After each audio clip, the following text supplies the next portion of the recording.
Hey everybody, welcome back to Fresh Manna with Tiffany. I'm your host, Tiffany Parr, and I just wanted to go over a quick word with you today. The Lord had dropped in my spirit in August, the August 7th of this year, this word, cross-pollination. And I heard this word in my spirit over and over and over again when I woke up on a Sunday morning. And I just had to ask the Lord, what is this all about? So I was seeking him about it, and it just kept, going in my spirit for a little while. And I was seeking him about it, and he was showing me that with cross pollination, he was going to be raising up leaders, the fivefold, and just general people in the body of Christ that are going to be sent to him, to other people, either other countries, other churches, and to people. And with this, it's going to seem very, odd, because he's been doing this already with like missionaries and whatnot. But what's so distinctive about this is unlikely pairings. The pairings are going to seem so unlikely that it will seem like you have to seek God to find out, like, is this really the Lord? Is this really God? And that's why he sent me today to share this, is because he's wanting me to share with you that this is the Lord. This is of the Lord, and to confirm that some of these things that you see, they are in fact of God, and that this is the way God moves. So the word that I got in my spirit, that he was showing me as I continued to look at it, was the word motley. And so motley, if you remove the negative connotation from it, is like a motley mix. That's what I got, a motley mix. And motley is consisting of many different types that do not appear to go together. So exhibiting great diversity of elements, being of different colors combined, varied, diverse, mixed, assorted, variegated in color. So why will he do this? For many reasons. One would be to, the enemy will not be able to track what God is doing as much when he brings together unlikely pairings. That's the one thing. And also, he's looking to test our hearts to see, are we really going to follow him fully and really seek him about our assignments and who we're assigned to and why. And so he is looking to really just build up his the end time army, and it's just going to look different. The assignments are going to look so different to the point that you're going to be wondering, like, is this the Lord? Like, this seems so strange, So anyways, the whole, the purpose of everything is for the Great Commission, to, reap this end time harvest, win souls to Christ. That's the main reason for this whole thing. And he's going to be bringing together the young and the old, different races, different generations, different, even different denominations. That's going to be part of it. It's just going to seem like, why are these people together? This looks odd. And so, so there's going to be a commissioning to go, and when he commissions you and you're the one sent, you have to be careful to really just walk out what he's doing. But also, if someone's being sent to you and you're on the receiving end, that you would not be too quick to refrain from doing, from working with this person or partnering up. Be careful. Just seek the Lord and find out, is this in fact you, Lord? Are you really putting me together with this person for some odd reason? And when he shared this with me, this is really all about kingdom business, and it's all about working in the kingdom to fulfill the calls and the mandates and the things that he's doing in this last dispensation. It is not, I did not receive this in regards to people receiving their, meeting their mates and marriages. If I was getting a word like that, that would be a whole separate broadcast separately. But, he's really doing this for ministry purposes. Apostles, prophets, pastors, evangelists, teachers, those with gifts of administration, helps, those who are called to the food industry, but they want to partner up with people in the, saints for, revivals or all sorts of things. I mean, there's just going to be a lot of different types of pairings. And so we're not to shy away from what he's asking us to do. And so the first example that I wanted to share with you today was the Elijah sent to the widow of Zarephath in 1 Kings 17:9. So we'll look at that. That'll be the first one. And when we look at Elijah, we look at the fact that first he was just at the brook. He was just at the brook Cherith. And the brook just dried up. He had said there will be no rain for 3 years, or until my word, right? He says, until I say. And so God calls him to drink of the brook, and he said the ravens will feed you there. And then as soon as that brook dries up, he's sent to the widow of Zarephath. And it's like, man, I mean, he was just at the brook. You know what I mean? It's like he's not even going to a rich person's house to lodge, because in Elisha in 2 Kings chapter 4, I think it is, he stays with a prominent woman that, sets a little bed up for him and a lamp and all of that. And, she's a well-to-do lady. But for him, he's going to a widow. He's going to a widow. And it says in verse 9, arise, get thee to Zarephath, which belongeth to Zidon, and dwell there. For behold, I have commanded a widow woman to sustain you. And the interesting thing about Zidon is Zidon was also the heart of Baal worship. It was a place where that's the place where Jezebel was, and her prophets, the prophets of Baal, and it's the heart of Baal worship. And so, so it's a Gentile, nation. And so he's sent there, he's not sent to a place where it's all cushy and all clean and amongst his own people, he's still a lone ranger prophet, a lone ranger. And so a lot of times God is calling us to do things that are, we are on our own. We're not with a group for a season, and there may be a reason for that. But anyways, going on. So basically, he goes, and first off, she's getting ready to die. She says, this is my last meal. I'm going to die. I've got these 2 sticks. It's going to be me and my son that we may eat this last bit and die. She said, I only have a handful of meal in a barrel and a little cruse of oil. And so, Elijah says, okay, let's work with what you've got. So he says, bake me a little cake first, and then let's work with what you've got. So he tells her what to do, and then he does this miracle, right? He said in verse 14, the barrel of meal shall not waste, neither shall their cruse of oil fail until the day that the Lord sends rain upon the earth.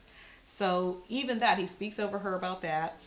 And then he said, and she and he and her house did eat many days. And then it kept going, okay? But the point is this, we're going to this point. Here's the thing. Even though that one miracle was done, she still has a negative impression of Elijah. And she says in verse 18, what have I to do with you, O man of God? Have you come to call my sin to remembrance and to slay my son? And so, her son falls sick, and the sickness was, basically to death, and so he says, okay, give me your son, and let me take him. And so he says, give me your son, took him to the bosom, took him up to his loft, and laid him on his bed. And then he cried to the Lord and said, thou, Lord, hast brought evil upon this widow with whom I sojourn by slaying her son. So even him, he's like wondering why, even this crisis occurs. He's sending him to this woman's house. It's odd. And now this crisis. So even more, it just doesn't look like God is in it, right? And so then he's able to bring the boy back to life. And he says, and then in verse 24, she says, and by this now I know that you are a man of God, and that the word of truth is in thy mouth. The word of the Lord is in thy mouth, is truth. That word is true. And so it took all of this to get to that point for him to finally, for her to finally realize that Elijah was in fact a man of God. And that's it. That's the main thing. And she was finally able to receive, So anyways, so moving along, the next person who really, there's another good example for this, and that is Naaman the leper. So Naaman, if we go to 2 Kings 5, chapter 5, 1 through 19, we see that Naaman was the captain of the host of the king of Syria, and was a great man with his master, honorable, because the Lord had given deliverance unto Syria, and he was also a mighty man of valor, but he was a leper. And so it says that when they got that deliverance, that they carried away a little maid, and she waited on Naaman's wife. And so she said in verse 3, would the God my Lord were with the prophet that's in Samaria, or he would recover him of his leprosy. And so, he goes through all of this trouble to get to Elisha. He goes through all this trouble. It says he gets 10 changes of clothes, 6,000 pieces of gold, 10 talents of silver, just to send to send a letter to the king, for the king of Syria, then to the king of Israel, and to get permission so that he could finally go to see Elisha. And then the two kings, they even have something between themselves. They don't even trust each other. And so Elisha says, wait a minute, just tell him to come, because he needs to know there is a prophet in Israel. So then Naaman finally gets to go. He goes, so this is the case where, look, Naaman has to leave his place to go see Elisha, to go to Elisha's house. What does he do? He takes his chariots, his horses, and everything. He's at the door. So just picture this. He's at the door. He's gone through all of these changes he's had to go through just to see Elisha about this leprosy. Then Elisha doesn't even get up off his sofa, pretty much, and just sends his messenger and says, hey, just tell him to dip in Jordan 7 times. And he's like, what? I came all this way. I did all of this prep just for you to tell me to dip in Jordan 7 times. And if you think about it from Naaman's point of view, he had gotten deliverance he was this great man. Like he had everything going for him except for leprosy. That was the only thing. And so in his mind, he's still very high-minded in his own mind. He's kind of like, I didn't even have to listen to this little girl, this little maid. Like, he probably wouldn't even have listened to her, but he did. He's like, okay, so I'll listen to you. Let me see, And then he goes through all of this trouble just for Elisha not even to get up and greet him. And then he says, I thought that you would come out and wave your hand over me and call on the name of your God and say, and dismiss this leprosy, basically, right? And so, let me see if I can find it better. To this, he said, behold, and that's in verse 11, I thought that you would surely come out to me, stand and call on the name of your God, and strike his hand over this place and recover the leprosy. And then he says, aren't Abana, Pharpar, and rivers of Damascus better than all the waters of Israel? May I not even wash in them and be clean? And so he turned and went away in a rage. And his servants came near and spake unto him and said, my father, if the prophet had bid you to do something great, would you not have done it? How much more when he says to you, wash and be clean? Then he went down and dipped himself 7 times in the Jordan, and he was clean. It says his flesh was like the flesh of a little child, and he was clean. Thing about this that's so interesting is that not only does, and this is kind of the point of this whole thing, even though Naaman gets healed, it doesn't stop there. Naaman also, he also has a heart change. His heart is changed. He literally changes his heart. As he doesn't want to go back to his gods anymore. He's done with his gods. And it's to the point where he's even saying to Elisha, hey, even when my king, I think it is, he says, when he goes and he's relying on me, I'll have to kneel down with him. I just need this one pardon me this one thing. I'll have to kneel down with him when he goes to the house of Rimmon, so that, I can help him. But in other words, I don't really mean to kneel down. I don't even mean to kneel down when I'm doing that. Like he's going even that far.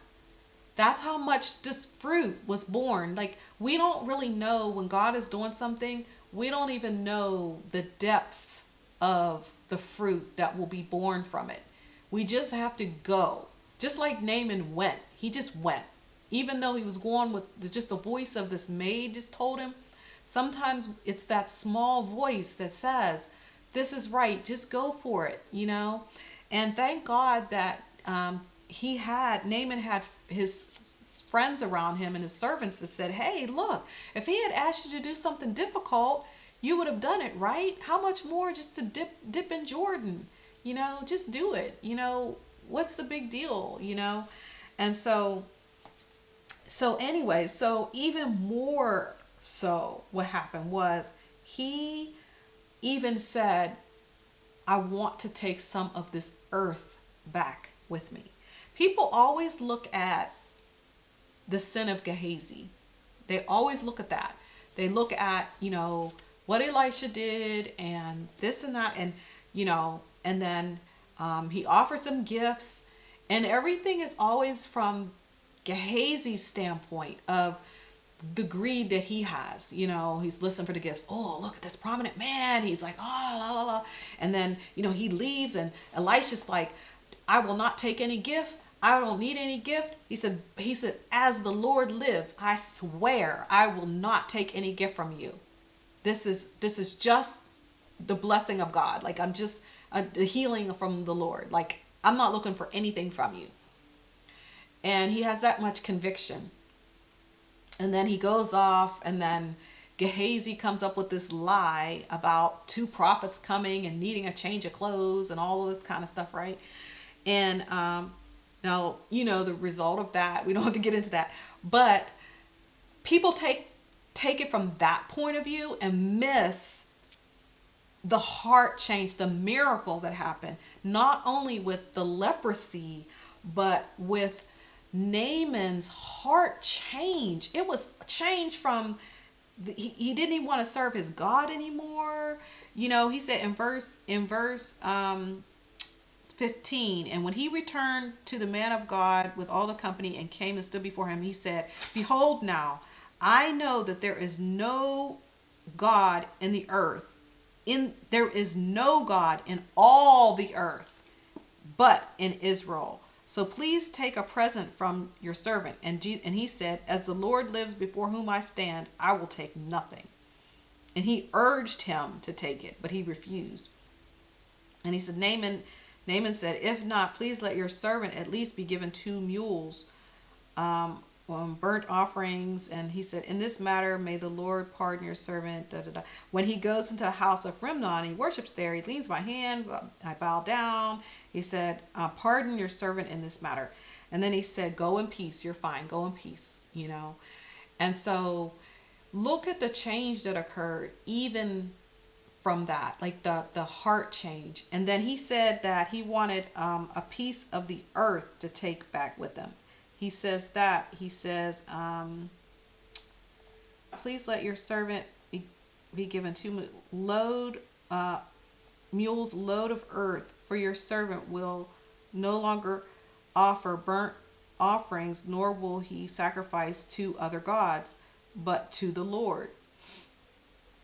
And so, so he wanted to even do that, and it's just amazing. So, we don't always know the full results of the fruit that will be born from our obedience. We don't know always, but we just have to trust God and let him work on that heart, change the heart, and realize that whatever simple thing or the most obvious thing that we're there for happens, it's going to be more than that. Even for Elijah, look at how first was the miracle of the food with the cruse of oil and the little cake. That was one miracle. Then the second one was the child being raised. So, he's thinking he's there for one thing. He's probably thinking he's there he doesn't really know always at first, but he's there for lodging, and then God does all this,